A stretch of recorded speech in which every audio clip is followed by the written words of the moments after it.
Day by Day Kids Bible, Day 73. Jonathan's son, 2 Samuel 9. There was a man who had been a servant in Saul's family. David wanted to see him, so he came to the palace. Is anybody from Saul's family still alive? Asked David. Is there someone I can be kind to because of Jonathan? There is Jonathan's son, the servant said. He can't walk. Where is he now? Asked David. The servant told him. So David sent for Jonathan's son.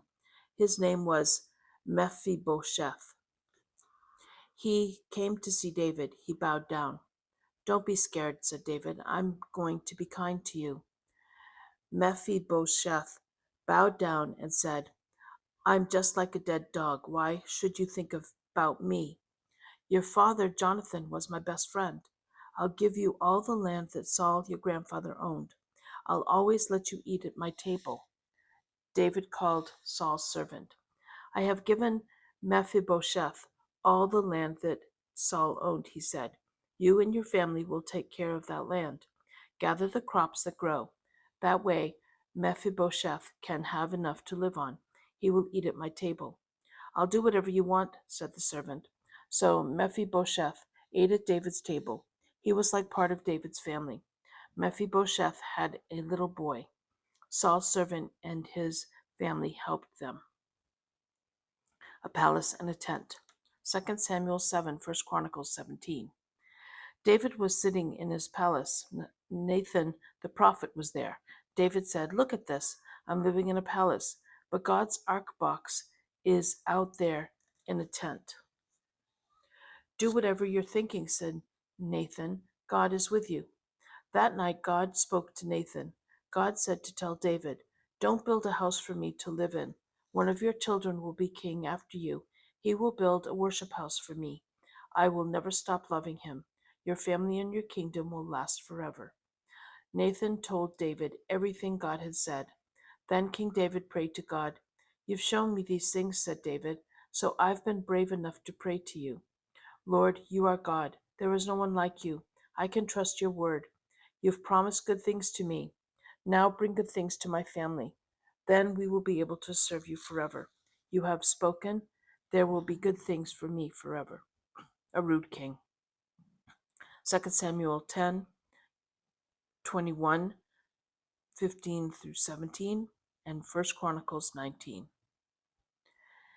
An enemy army came to fight God's people again. So David went out to fight with his men, but he got very tired. Now one of the enemy's men said he had killed David. This man had a new sword. The sharp end of his spear weighed over 7 pounds. But another man saved David. He killed the man with the big spear. Then David's men made a promise to him. You'll never go to fight with us again. You might get killed. Time passed. The king of Ammon died. His son became king. David thought, I'll be kind to him. His father was always kind to me. So David sent a group of men to see the new king. They told him David was sorry that his father had died. But the leaders of Ammon talked to their king. Is David being kind by sending these men? They're here to check out our land. Soon King David will try to take our land for himself. So the king took David's men. He shaved off half their beards.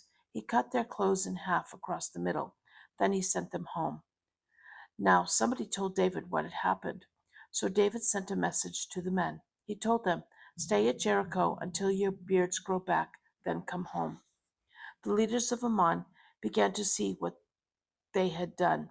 They had been rude to David. So their king paid for chariots to come from other lands. Chariot drivers came too. Another enemy king came from his army, and they all got ready to fight David's army.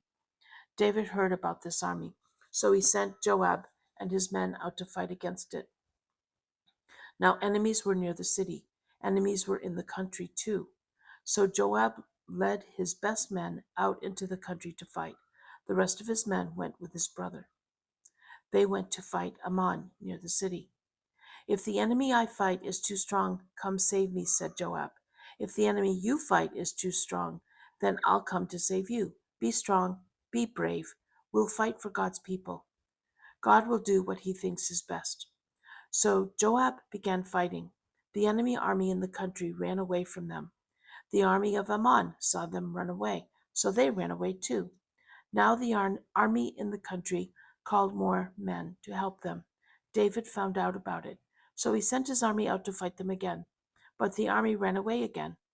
Then the people from that land made peace with David. They didn't help the army of Ammon anymore.